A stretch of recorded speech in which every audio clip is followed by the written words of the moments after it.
Good afternoon. This June 19th, 2023 meeting of the CRTPA Board has been called to order. I see the time is 1:33.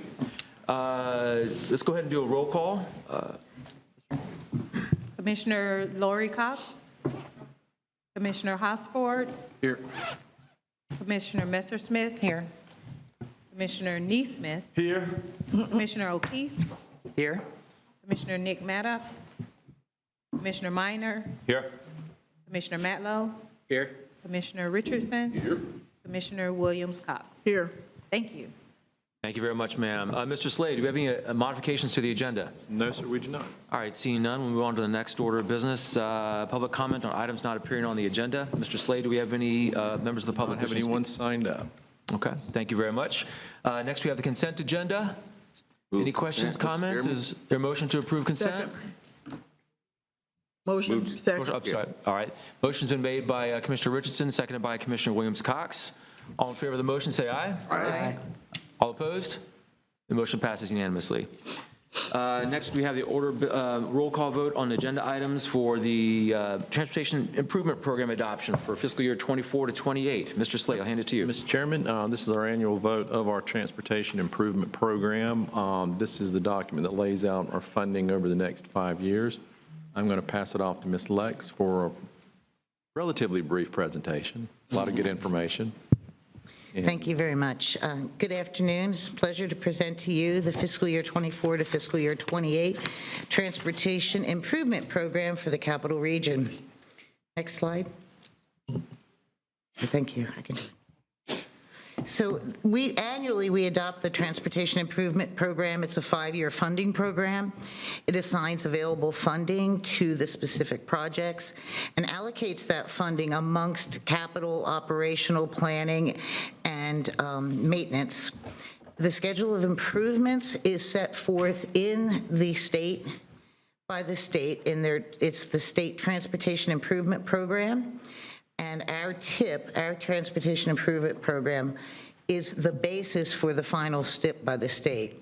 It covers all modes of transportation, and it's consistent with both the Florida Transportation Plan and the CRTPA's Regional Mobility Plan. Prior to the adoption today, we held 2 public meetings. One was virtual, and the other one was in person in Havana. The meetings were well attended. There were 40 people in the virtual meeting or thereabouts and 20 in person in Havana.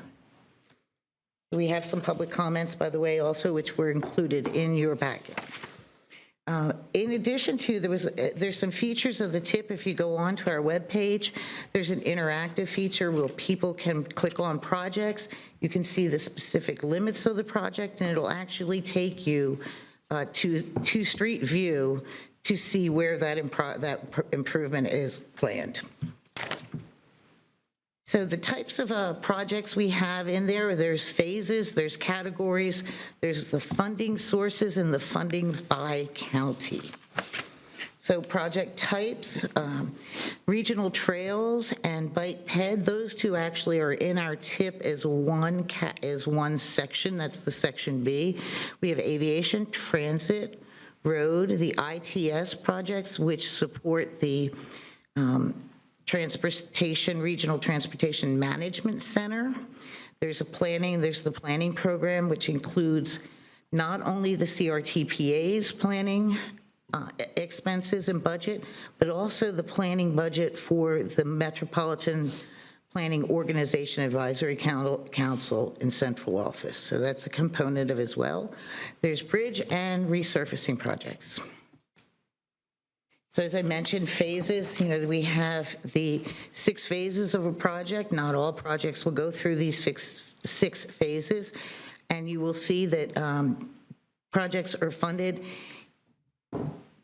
by phase from the feasibility study, which is typically something the CRTPA does and we program in our UPWP, to then the project, the PD&E, project development environmental, all the way to the final project, construction and inspection. So as I mentioned before, the categories are operational, maintenance.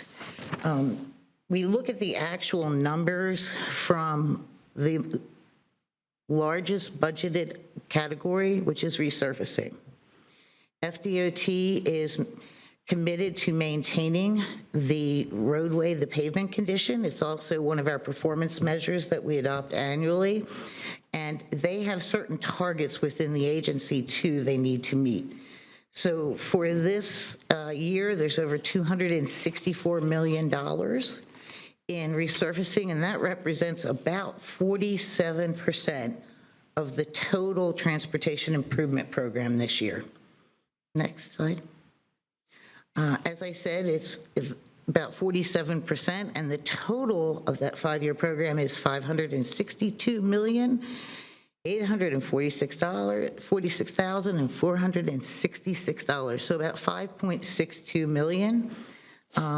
The breakout by county, of course, Leon County is the lion's share. You can see then Gadsden County, and then Jefferson and Wakulla County have about the same programming each year. Okay. Quickly, aviation projects. These are programmed very closely with this Tallahassee International Airport, working with FDOT and the FAA. And it's, again, to maintain, to preserve the condition for safety, operational, and capacity improvements as well. For Bike Ped, there's a number of Safe Routes to School projects. North Monroe Street sidewalk, which was one of our priorities even as late as last year, is now fully funded. And the US 90 Quincy sidewalk is also funded. Trails, the US 90 multi-use trail, there is the funding for the first segment, the segment in Leon County. The Coastal Trail, Bloxham Cutoff, that's under design. And then there's funding for under the Transportation Alternatives Program for the MLK Jr. Memorial Road in Wakulla County. Bridge projects, I'm not going to read over all of these. I just wanted to emphasize to you that there's a large investment in bridges as well. That's about 10% of the total work program. And again, it's replacing bridges in our rural counties. That's a very important component, as well as maintaining the existing bridges. Next slide, please. For capacity and multimodal, there's the least amount of projects in there because these are some of the highest ticket items. So for capacity, Crawfordville Road, the right-of-way from Crawfordville to Spring Hill on Capitol Circle. There's some money still from Spring Hill to Orange to finish up the construction that's underway on Capitol Circle. Willani Boulevard Phase 1 is fully funded. Again, it's funded through Blueprint IA, but because that project is of regional significance, it's included in the Transportation Improvement Program. And then finally, I don't want to forget that the piece from Wakulla Erin to south to East Ivan Road is also programmed for design, right? Thank you. Transit projects, these are pretty much the same every year. These are formula projects, and there's assistance provided to the rural counties as well as to Star Metro. There is a circulator project, a Flex Neighborhood Circulator. It's a demonstration project, which will Star Metro will be doing, and it will try to pick, it's targeted towards the east side of town and picking up, I don't know to explain it exactly as door-to-door service, but the connection between trying to get people from their homes to either their location they want to go or to available transit stops so that you can maximize your investment and not have as many trips. And then also there's the service for the Gadsden Express and the Big Bend Transit Commuter Assistance. They're very important programs for the rural counties. Resurfacing, as I already mentioned, the big ticket item in there, there's 39 projects in all. And this reflects resurfacing not only on the state highway system, the national highway system, but also the funding to the rural counties through the Small County Assistance Program and the SCOP and the SCRAP programs. The TMS, I combine the Intelligent Transportation System piece with that. There's annual funding of $500,000 that we request from FDOT, and they've programmed that annually. Maybe the fourth or the fifth year, they may not have programmed it, but for example, next year they will pick that up and add that into the program.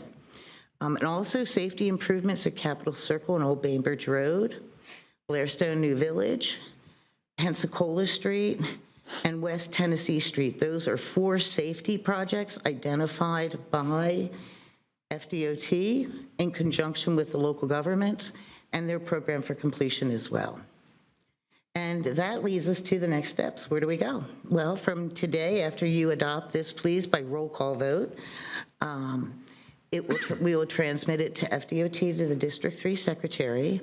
And then, as I said, the transportation improvement programs from across the state will then be imported, in essence, to the state transportation improvement program, which the governor will approve.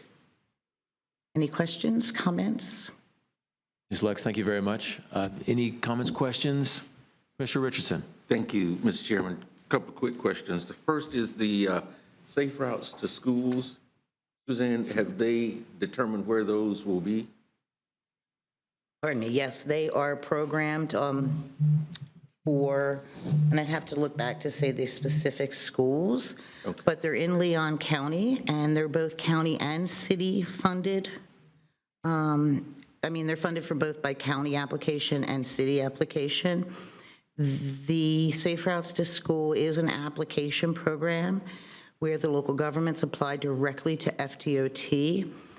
Central office actually completes that programming piece, and typically you'll see 2 Safe Routes to School projects, or at least minimum 1 by county. There were no applications for the rural counties, but there are 4 projects in the current tip. I'll email you those. Yeah, I was going to ask. I will. I'll send it to the whole board, yeah. And then also, I guess I would direct this question to Commissioner Neesmith. Do you all have any direct flights out of the Quincy region? Absolutely. Don't sleep on that Quincy Airport now. Absolutely. You want to fly over there? Thank you, Commissioner Diane Williams-Cox. Thank you for coming to my rescue on that one. That's supposed to be my friend. It's a jungle in here. It's an absolute jungle. Oh, wow. Commissioner Richardson, anything else, sir? Commissioner Neesmith, would you like a counterpunch? Commissioner Richardson and I would have a discussion after this meeting. Anything else from anyone else? Mr. Chair, Yes, ma'am. for those who may be watching and looked at this list and did not see Tharp Street on the list for anything, can we just speak to that, why we didn't see it there? Yes, ma'am. Commissioner Williams-Cox. Mr. Slay. Yes, ma'am. Probably a couple of things on that. That's not part of our particular work program. I know Blueprint is doing some work on that. As you recall, we had applied for the Reconnecting Communities grant last year, I guess now, but did not receive it. We actually had some follow-up conversations with Federal Highway, and it actually received a favorable rating. They just ran out of money basically before they got to that at the federal level. But I know Blueprint is doing some work on that. We're going to be having discussions about reapplying for the Reconnecting Communities grant again for the Project Development Environmental Study.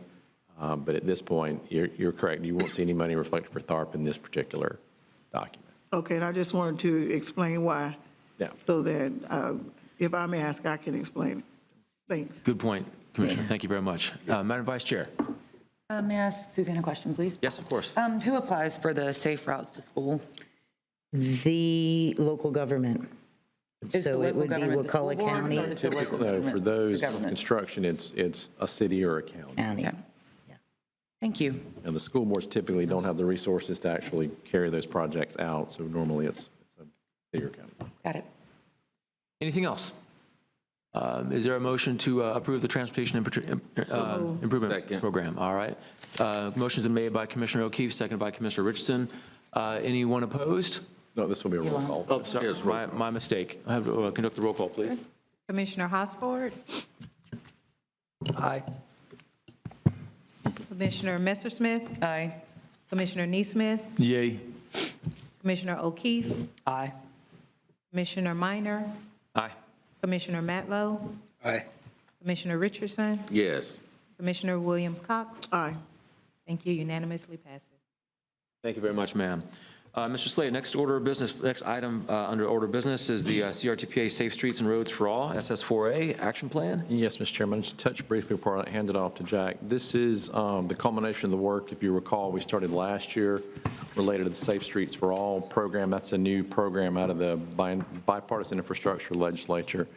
The feds threw us for a bit of a curve on this one. They actually accelerated the application deadline for their implementation projects up 60 days. Last year, they were actually due in September. This year, they moved it to July. So we had to kind of scramble and finish this up. So I would call this a almost finished product, but at least gets, I think at this point, the City of Tallahassee and Leon County in a position to apply for implementation grants. But you will see an update on this probably over the next 6 to 12 months. So with that, Jack, I'll pass it off to you. Thanks, Greg. You just said about everything that I was going to say. I figured that. Yeah. But just to kind of provide a little bit of information above and beyond what Greg had spoke to. And Lindsay, I hope I don't step on your slides now. So it's a 5-year grant program for $1 billion a year nationwide. $400 million goes to programming, like planning products, and then $600 million goes to implementation grants. So instead of using the $400 million and putting an application in for ourselves to get an action plan done, we have funded this ourselves to give us a year in advance of giving another year of opportunity for our local governments and partners to apply for this program.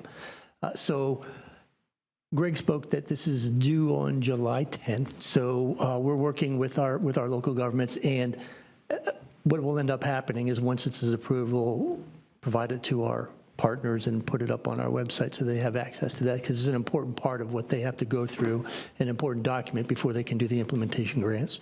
With that, I'm not going to cover anymore because Lindsay's got a couple of slides here to show you. So I'll turn it over to Lindsay Slaughterback from Kimley Horn.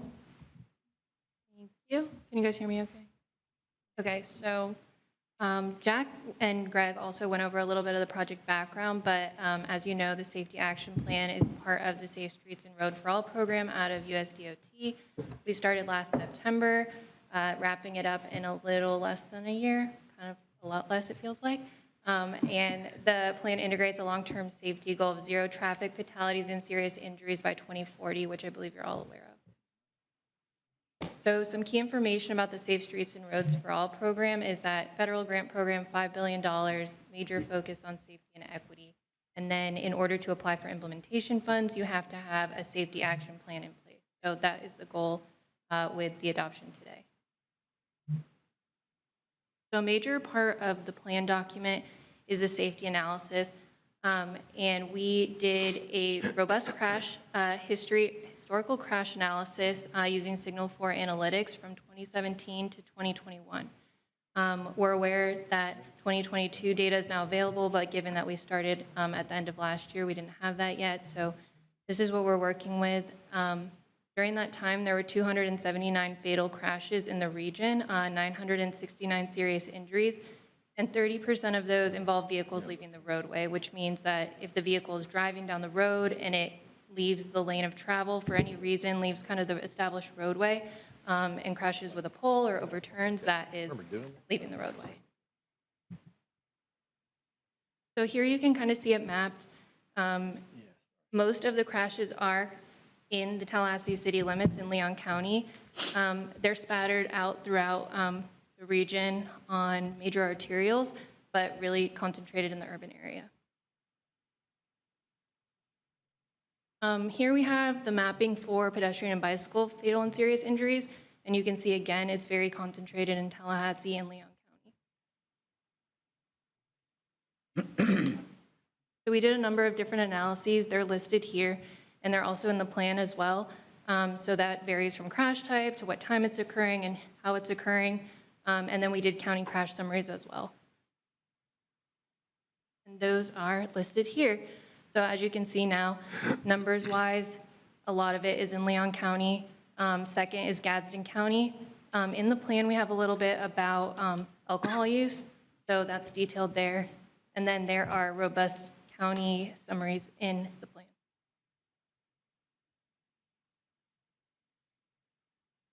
So the high injury network is also a part of the plan. The Safe Streets for All program requires it. We did a high injury network for vulnerable road users as well as overall for all modes. We also did a hotspot intersection analysis. And here we have the map for the high injury network for vulnerable users. Again, very concentrated in Leon County, Tallahassee. We have more of those users here on the roads as compared to the other counties in the region. And then here's the all modes. So that is dispersed throughout. There's a high and a medium, and then high, of course, is much worse than the medium, but all need to have projects developed for them in the future. And then we have the hotspot intersection analysis. So you can see those are, again, concentrated in Leon County. And then we have one in Wakulla County and then one in Gadsden County as well. So we will look at that in the future as the plan is updated. So equity was a major piece of the plan as well. And so we looked at some of those Safe Streets for All pieces that included the historically disadvantaged communities and the areas of persistent poverty. You can see here that most of our historically disadvantaged communities are in Gadsden County, and then some census tracts in the other 3 counties as well. And then the areas of persistent poverty, again, a lot of Gadsden County and then a little bit in the others. So we also did some robust engagement, and that was kind of a 4-pronged approach. So we worked with the community safety traffic teams to serve as our task force, which is a requirement of the Safe Streets for All program. We worked with relevant stakeholders to gain projects and determine what projects are established and which ones address safety. And then we did pop-up events in a virtual meeting to kind of try a different tactic for engaging the public. And that included a public coordinate tool and survey. And you can see here listed are some of the events that we did, and those are regional events. So that's what we were kind of trying to do, is get people coming from around the region to potentially Tallahassee, Havana, and get their input. So with that, we had almost 600 survey respondents and over 100 comments, so that turned out really well. And so we were seeing 5 common themes with the comments that we received. And that was related to bicycle and pedestrian facility needs in the region, public transportation needs, unsafe conditions for multimodal users. We received a lot asking law enforcement to do more ticketing and stopping people. And we also heard a lot about distracted drivers, especially as it pertains to cell phones. And then this major piece is the project prioritization. So that was a requirement of the program. So what we did is we worked with local stakeholders, Leon County, City of Tallahassee, and collected projects and then developed a prioritization criteria to determine if they meet those safety and equity pieces of the program. So for Jefferson, Gadsden, and Wakulla, those are still being developed. Leon County just had a ton of projects to give us, City of Tallahassee, and we were able to get those into the prioritization criteria under the deadline.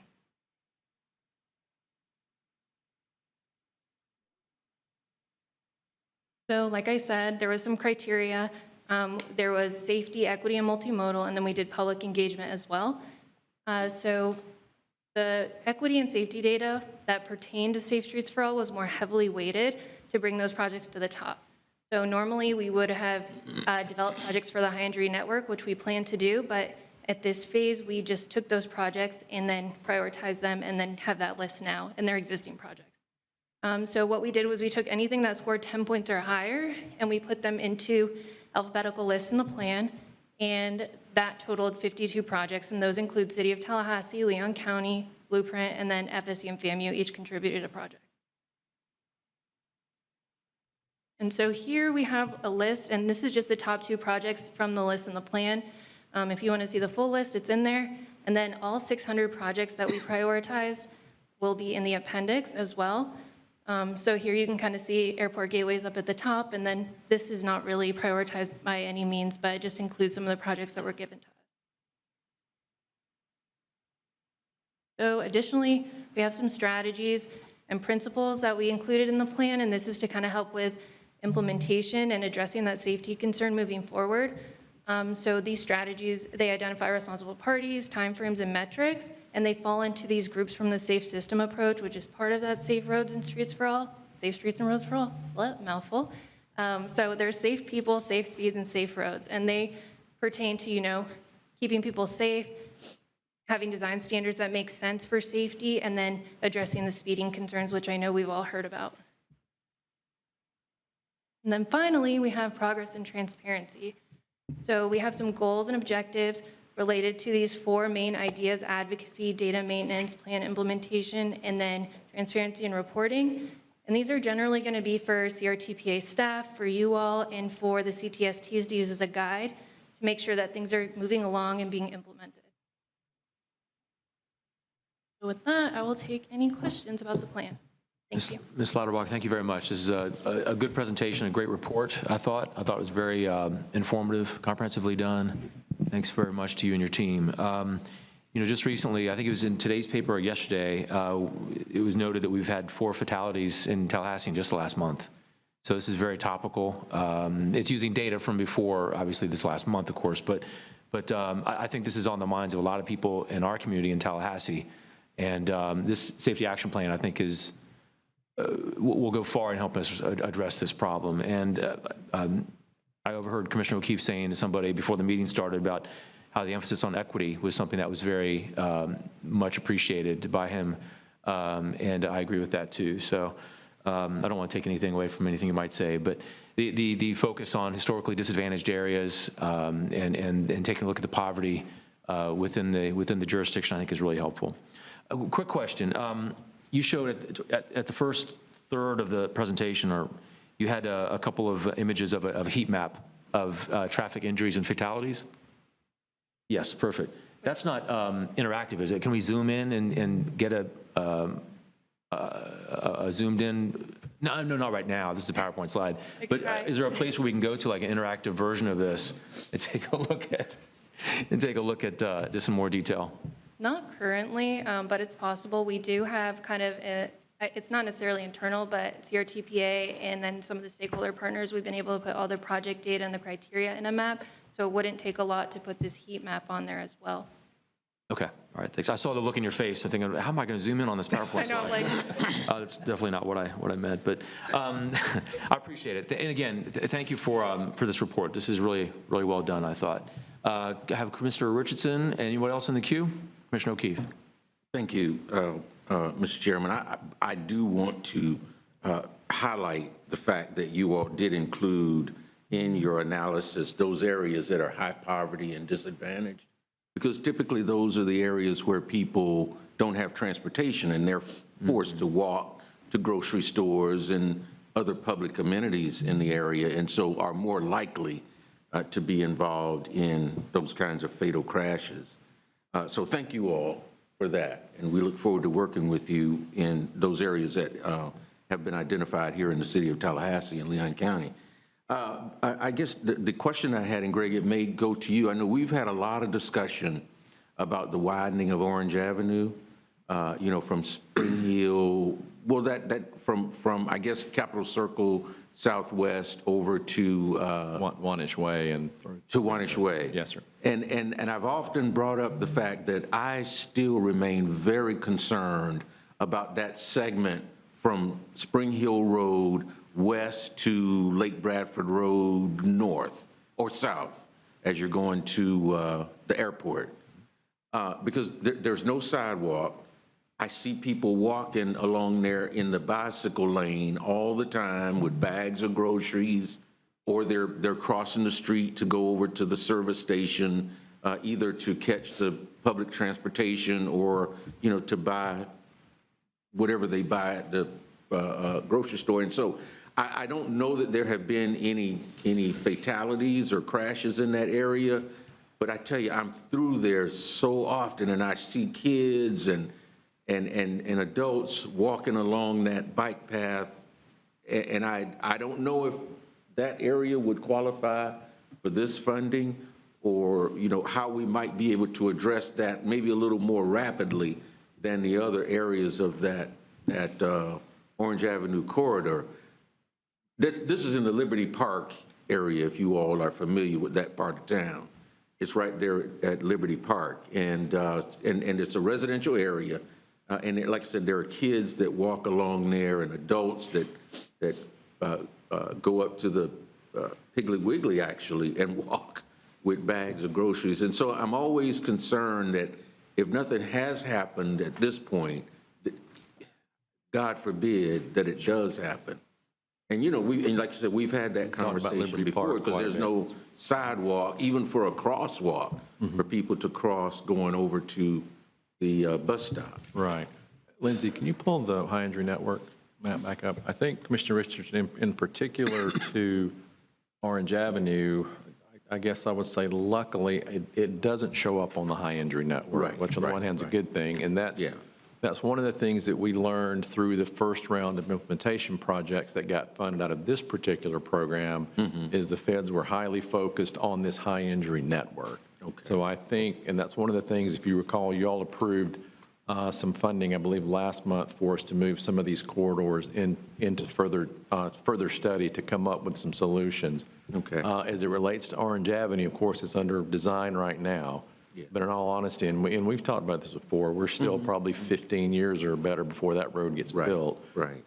It may be something we want to go back and take another look at. I think, this board voted to fund sidewalks, and Jack can help me on this, back before I got here in 16. Didn't CRTPA do the sidewalks out to the west, on the west end of? Yes, from Orange Avenue? Spring, well, not from Spring Hill, but the ones that went to the west to Capitol Circle, yes. So that may be something we want to come back and look at. It's almost kind of the same situation with Tharp. There's a lot of folks out there that are walking. Absolutely. I don't know if there's adequate right-of-way to add sidewalks, but if you all want to, that is something we can go back and look at. Yeah. And it would probably be another avenue of funding, because to be honest, I don't think they would qualify in this particular program because they're not on that high injury network. Right. Yeah, Mr. Chairman, if we could direct staff to take a look at that. I'm telling you, I would like for us to get ahead of anything that might happen. If you're ever through that corridor, it just worries me all the time that something there is no sidewalk, but there's lots of foot traffic like Tharp.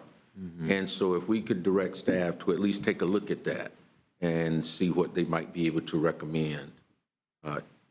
Commissioner, I think you're spot on. You have been. I think it's commendable, and you're doing a service to your constituents by continuing to raise it up over and over again, because it's necessary, and you're right to do it.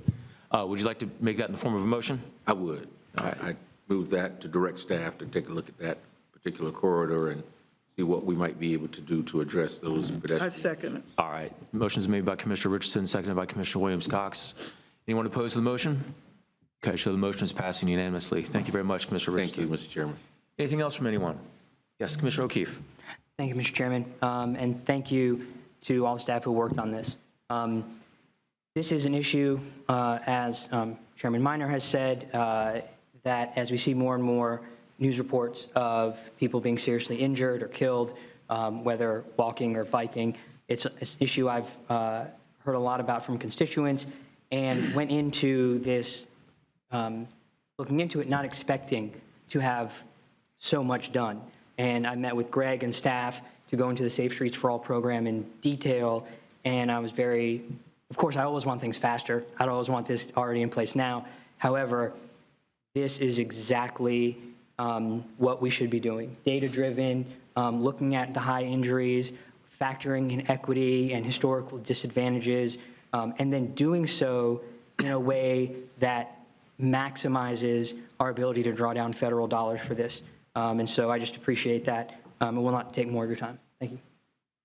Thanks, Commissioner O'Keefe. Anyone else? Commissioner Matlow. Thank you, Mr. Chair. And I appreciate your comments, Commissioner Richardson. I think as the most basic infrastructure should come first, where it's just lacking where people need it. And I think when we look at the safety map, we have a lot of work to do ahead of us still. My question on the data analysis, I saw points like darkness and different criteria. I'm wondering, with all the recent fatalities we've seen, do we do individual analysis of those areas as they come up? I know a lot of times city and county, especially engineering staff, will go in and look at and see what happened. One of the things that we honestly struggle with a little bit, especially with fatalities, is by state statute, that data is basically withheld for 60 days. If you go and look, Greg, can you have them pull up the Signal 4? Signal 4 is the source that we use for a lot of our crash analysis, things like that. And when you go and look at that, it'll show, I believe, that data is current through April 18th. So one of the things, we actually have a meeting with law enforcement later this week to talk about a couple of things.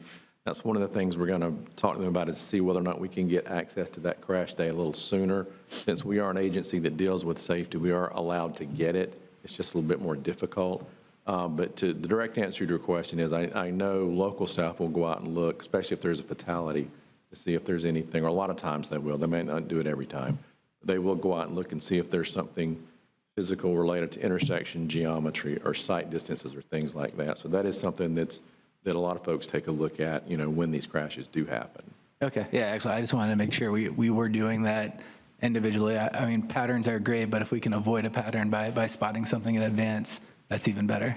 And that's one of the things, I mean, as long as I've been doing this, especially with the fatalities, by and large, they are random. And there's very, very few times you see, 2 fatalities occurring relatively close to each other that had a common element in terms of something that may be wrong.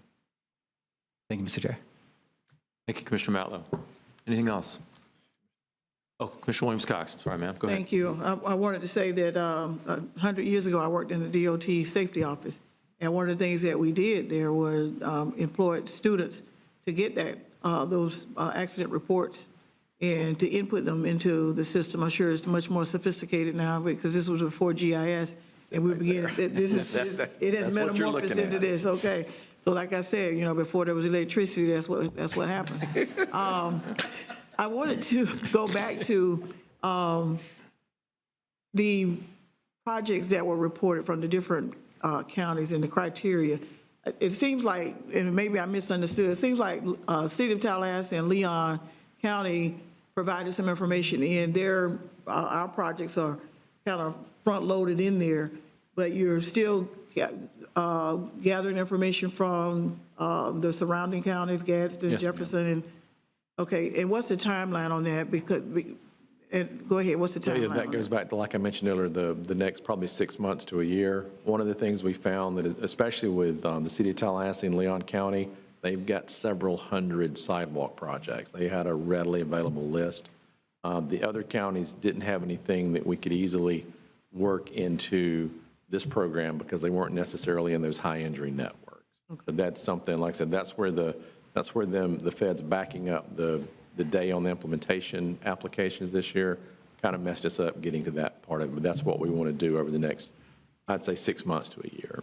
I wouldn't be a good Gadsden County, if I didn't mention that that causes me a little concern because we were ready, we're in there, and they're going to have to play catch up or wait till next year because the deadline was moved up and we don't have time to get that. So that could cause some delay in them being able to, Wakulla, Jefferson, and Gadsden, being able to provide the information that's needed to be even considered for this year. So I'm just going to say that, the saying goes, we got to stay ready so you don't have to get ready, because here's an example of how the goalposts got moved beyond our control. But because of that, it's now going to cause a delay possibly of being considered for funding.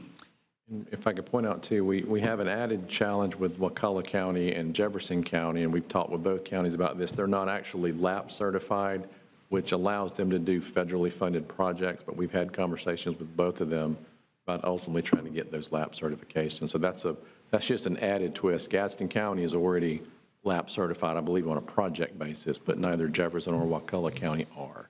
So as it stands right now, they wouldn't be able to actually apply for those funds.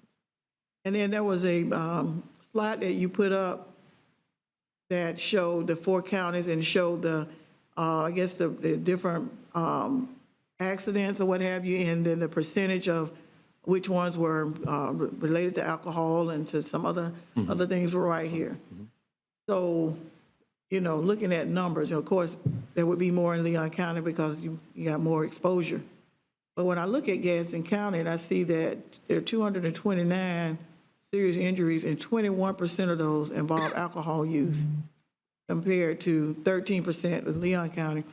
Do we know, have any idea what that is? What's that driving force there? Is it just got more people driving under the influence Yes, ma'am.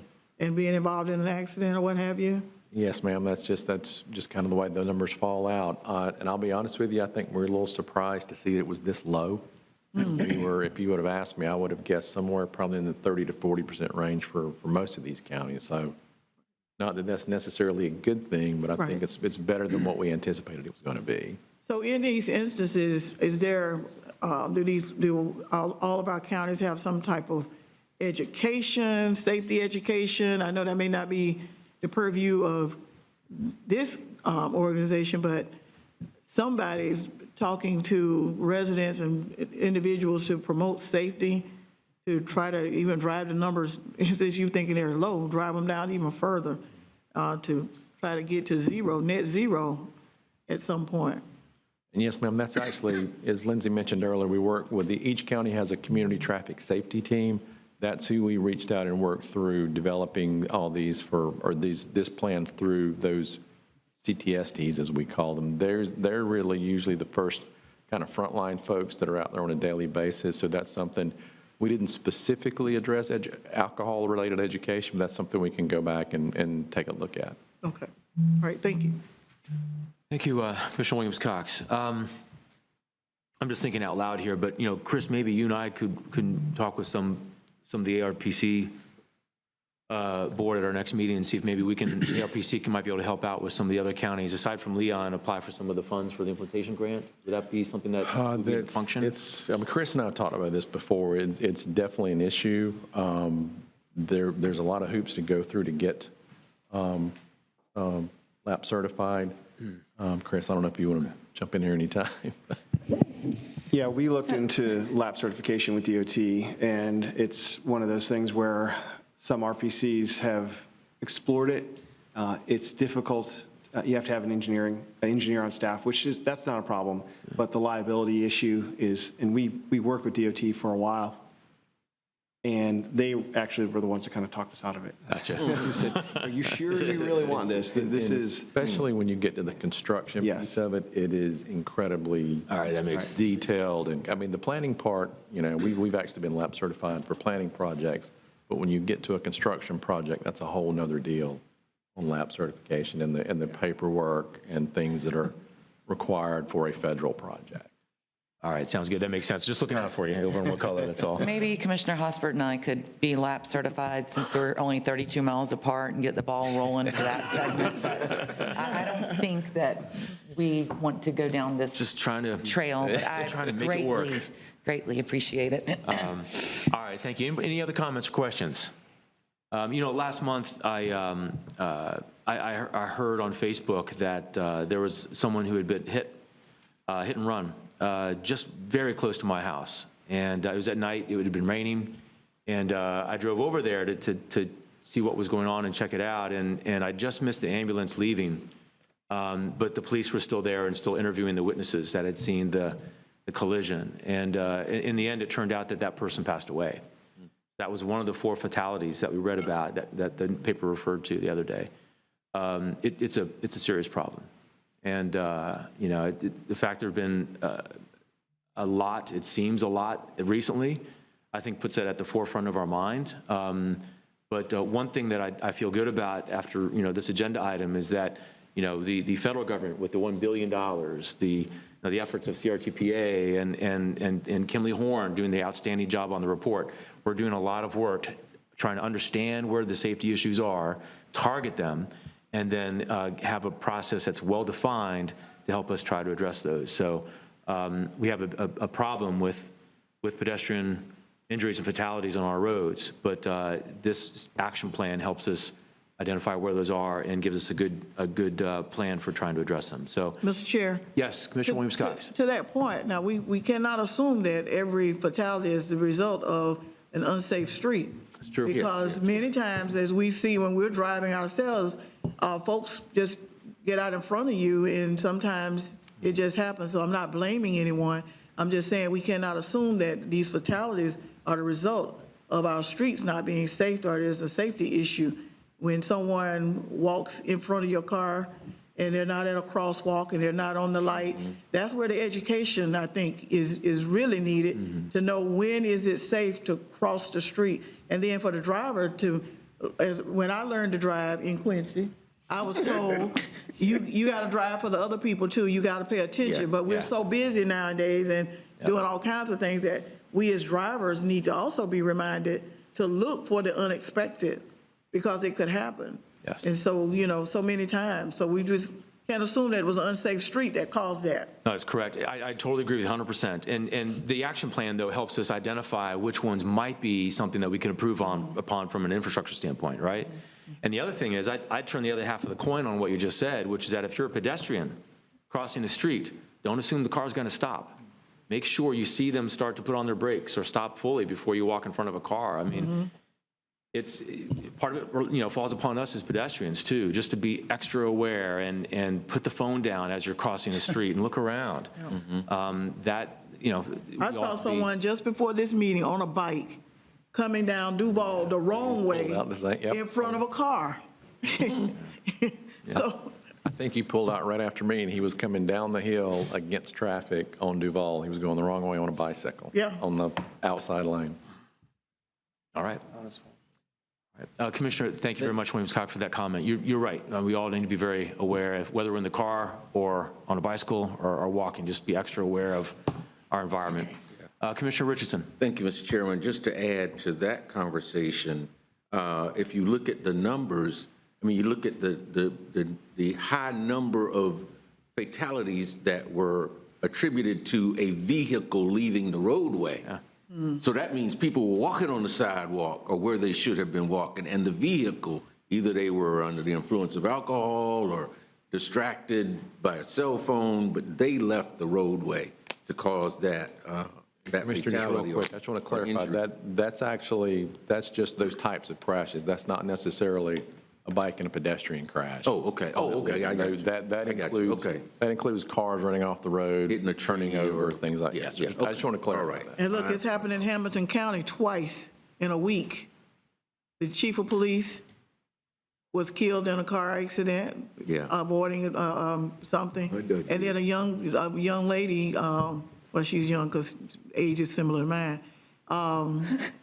Same thing happened. Yeah. So, left the roadway, overcorrected, and lost their lives. Yeah. And the other thing that I would add is that, rather than wait until an unfortunate fatality occur, we can be proactive in the Liberty Park instances, in the Tharp Street instances, where we see that they are dangerous thoroughfares and corridors. And maybe before waiting till somebody is killed or seriously injured, we take those factors into consideration, that there is no sidewalk, that there is heavy foot traffic, that kind of thing. And so we're getting ahead of it rather than waiting until a fatality or injury occurs. And not to beat the dead horse, but the light in Midway, there at the gas station, it occurred because of the number of fatalities that occurred there way back when, several administrations ago. And DOT will have the records of this, because I remember the governor and his staff saying that, it wasn't a problem because not that many people had died there. But ultimately, it happened. And I don't know what the body count, what the number is that you have to hit before you do something. It seems like you want to hit zero before, if you see it could happen. Thank you, commissioners. Appreciate it. Mr. Slade, I just want to follow up on Commissioner Richardson's comments. When we set out to this, and I'm always careful how I say this, but we can't chase spots where people are killed, especially bikes and pedestrians, because there are just too many factors. What we can do, and that's what this program sets out to do, is just try to create a safer environment for bikes and pedestrians. And that's things like adding sidewalks on a particular roadway. They don't have them. Right. You know, looking at what kind of crashes have taken place over a segment of road. That's why we have the high injury network. So that's what we'll target next, is to try to figure out some solutions for those particular roadways. It'll never work if we try to chase spots where pedestrians are killed or cyclists. Well, it's data. Yes, ma'am. Yeah. Thank you, Mr. Chairman. Thank you very much. Big thanks to the CRTPA staff and to Kimley Horn for all your work on this. Really appreciate it. With that, is there a motion to approve the safety action plan? Motion's been made by Commissioner O'Keefe, seconded by Commissioner Richardson. Do we need a roll call vote on this? No, sir. All right, all those in favor of the motion, say aye. Aye. All opposed? Motion passes unanimously. Thank you very much. Mr. Slay, we've got item 7B, the fiscal year 25-29 project priority lists, the PPLs. Yes, and we presented these to you in detail back at your May meeting. Suzanne's going to kind of just review the process. We're not going to go through each individual list again.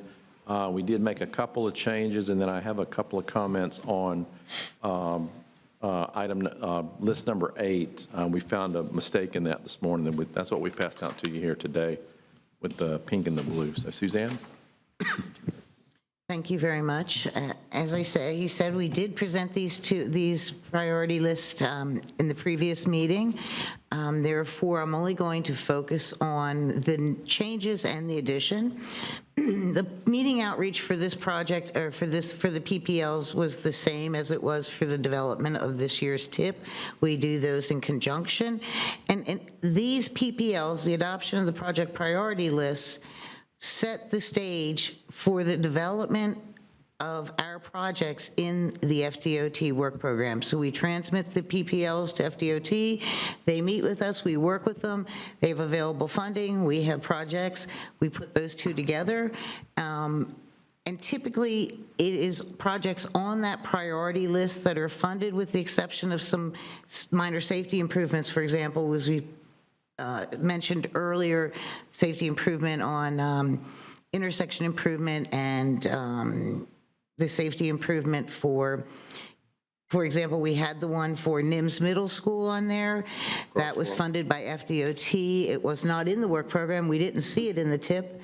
They did that under their operational budget. So again, typically though, the projects in the TIP are first identified on our project list. So we have project lists for these 8 categories. Actually 7 categories, because the regional trails and the bike ped end up being 1 in the TIP. Next slide. And as I mentioned before, the regional mobility plan sets the stage. We identify the project priorities from those adopted plans, and they feed right into the transportation improvement, which will be, it's adopted annually. This one slide, this is for the Trails project, and I want to mention that the Tallahassee to Havana Trail, which had been on the list, and forgive me, they did not number correctly when I went to add, so it was number 3 on the list. The project number 4 was added to the list at the request of Blueprint, and these are the segments to connect to the Orchard Pond to Havana Trail from the existing projects that Blueprint has identified. By adding them to the priority list, that also opens the opportunity for other funding if it's available, such as Sun Trails. So, and then I want to note that the Monticello Trail Extension, which was on the list previously, I had forgotten to keep it on the list. I should not have removed it when I presented that to you last month, even though it has moved down in priority.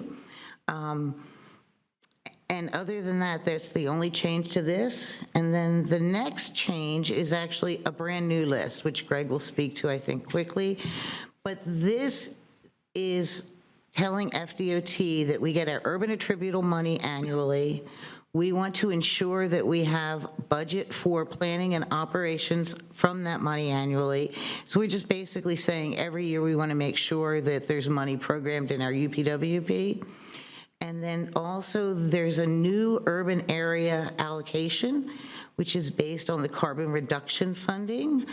And the amount to be funding a project, I think, Greg, you were working with the City of Tallahassee? Yeah, the amount per year that we're allocated is about $525,000. We'd been having some conversations with the City of Tallahassee to possibly use some of that money in their electrification plan for their fleet. One of the things they've run into actually is availability of vehicles. In talking to them, I believe last year they ordered somewhere on the order of 30 to 40 vehicles, but only got 2 because of supply chain issues and things like that. So this is one we'd like to work with them to refine and come back to you at some point with a more refined or defined ask in terms of an annual allocation of that carbon reduction fund. So once the board approves the PPLs, we transmit them to FDOT. The cycle begins for the development of next year's transportation improvement program, and in July, we already have a meeting scheduled to sit down with them, talk about projects and funding. Any questions? Thank you very much, Ms. Lux. Commissioner O'Keefe. Thank you very much for this. I have a quick question. For the regional trail, priority number 5, Appalachian Parkway, Connector Trail, Suter Road to Conner Boulevard. Yes. Can you tell me if that is to connect along Appalachian Parkway from Conner Boulevard to Suter, or where we don't have sidewalk now, or some other way? Yes, sir. It would be the sidewalks on Conner Boulevard and at the Parkway. That's going through my head. You don't want to bring him up. Not today. Oh, okay, all right. Yes, sir, it ends at the Parkway. This would carry that west over to Suter Road, which is supposed to be the road that Southwood's required to build with a multi-use trail on that at some point in the future. So this will be just that short, I think a half-mile or so segment or something like that. Perfect. Thank you. Thank you. Anything else? Any other comments or questions from our commissioners? Seeing none, is there a motion on the floor to approve the PPLs? So moved, Mr. Chairman. All right, motion's been made. Is there a second? I'll second it. All right, motion's been made by Commissioner Richardson, seconded by Commissioner Williams-Cox. Everyone in favor of the motion, say aye. Aye. Aye. Anyone opposed? Okay, the motion passes unanimously. Thank you. All right, next order of business is 7C, the Strategic Intermodal System, the SIS designation. Mr. Slay. Chairman. Yes, sir. This was, I mentioned this at our last meeting. As it stands now, the construction on Capitol Circle from Orange Avenue down to Spring Hill is the last capacity deficient SIS roadway, Strategic Intermodal System designated road within our region. And I mentioned as well that the SIS funding actually comprises about 75% of DOT's capacity funding. So where we stand today, virtually every other road project that we have, capacity project, is going to be competing for funds out of that, the smallest pot that's available for capacity. So what we've put together here is a proposal to add several roads to that SIS designation. And I'm going to start on the south end there at Crawfordville Road. Basically, this would request to put Crawfordville from US 98 up to Capitol Circle. This actually meets one of the direct criteria that required for SIS in the fact that it connects an urban area to a rural area of opportunity, which is Wakulla County, and has an average daily traffic of at least 6,000 vehicles per day. As it stands now for 2022, traffic on that roadway range from 13,000 cars a day to 22,000, depending on the section that you're on.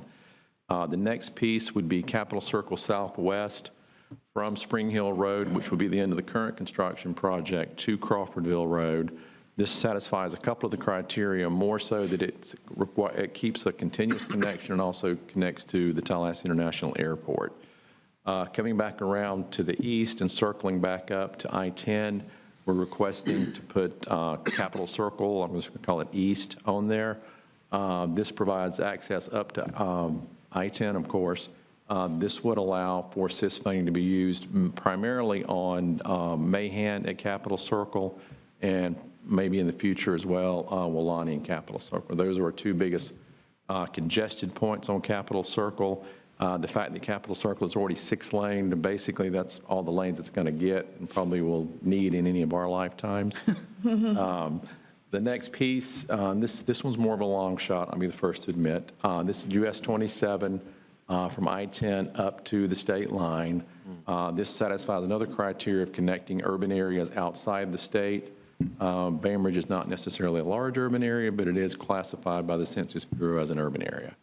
This would actually pave the way to include Capitol Circle Northwest from US 27 down to I-10 as a CIS connector. As it stands now, this roadway has about anywhere from, I think, about 18,000 cars a day at its highest, with about 10% of that being truck traffic. So we think that would qualify as a CIS connector in directing that traffic to the interstate. We had a little bit of a difference of opinion when we took these to the committees. Our technical committee approved it as suggested by staff. The Citizens Committee elected to take off 27 and Capitol Circle Northwest. They felt that that could possibly impact some of the wishes in the city of Havana or town of Havana. If you recall, we did a downtown project for them back right before COVID. And one of the things we actually looked at was reducing one of the travel lanes and compressing the roadway down through the center of town and putting some wider sidewalks. DOT elected not to do that because it's designated as an evacuation route. So we've kind of moved on from that standpoint. But I do want to point out that the Citizens Committee did have a little bit different opinion than staff or the technical committee. So with that, Mr. Chair, I'll open it up for questions. Thank you, and Mr. action. Slay. Any comments or questions? I'd move option number 1 as recommended by staff, Mr. Chairman. All right, motion's been made by Commissioner Richardson for option 1. Is there a second? I'm seconding. I'm trying to figure out what's going on and why we're not getting seconds. I don't know, but I've got my routine down. So it works for me. A motion's been made by Commissioner Richardson to accept option 1 with a second by Commissioner Williams-Cox. Any other comments or questions? No. All right, all those in favor of the motion say aye. Aye. All opposed? Okay, the motion passes unanimously. All right, thank you very much, Mr. Slay. Next on the order of business, we've got the FDOT report. Mr. Paulk. Thank you, Mr. Chairman. The department doesn't have anything for the meeting today as far as an update, but I'll be glad to answer any questions or address any concerns to the best of my ability of any of the board members. Thank you, sir. Any questions for Mr. Paulk? All right, we'll move on. Mr. Slay, you got the executive director's report. Just one thing I neglected to mention, actually, on the CIS report. We actually have a meeting we're scheduling with Central Office DOT probably sometime after the 4th to discuss those CIS designations. So I'll keep you all in the loop as those move forward. And I believe that's it for us until Greg, September. Oh, sorry. What is that meeting with FDOT? Oh, we haven't scheduled it yet. Okay. They just requested it be sometime after July 4th. Okay. All right. Next, we've got our items from CRTPA board members. Any comments, questions, points to make? Happy summer. Happy summer. I've got a couple things. I just want to thank CRTPA staff for the TIP Interactive website. I thought that was really well done. I joined on one of the public meetings you all had to collect citizen feedback and played with it during that time, and thumbs up. Great job. Good job. And also, real quick, Senator Corey Simon had asked that we set up a meeting with him to talk about CRTPA. So I set up a meeting with him, and Greg is going to join me for that. So that's coming up this week. Wednesday. So, I imagine we're going to talk about the CIS and see if we can get his help to see if he can help us with getting some of our projects that we just approved onto the CIS designation. So, any other comments from folks? I just have one comment and/or question, however it turns out. The 13,000 people and 22,000 people, those are on 98 to Capitol Circle? No, those are on Crawfordville Road to Capitol Circle. Okay, I was just making sure my notes were incorrect, and they are. Thank you, Madam Vice Chair. Anything else? All right, I see the meeting's adjourned. Thanks, everybody. Have a great summer.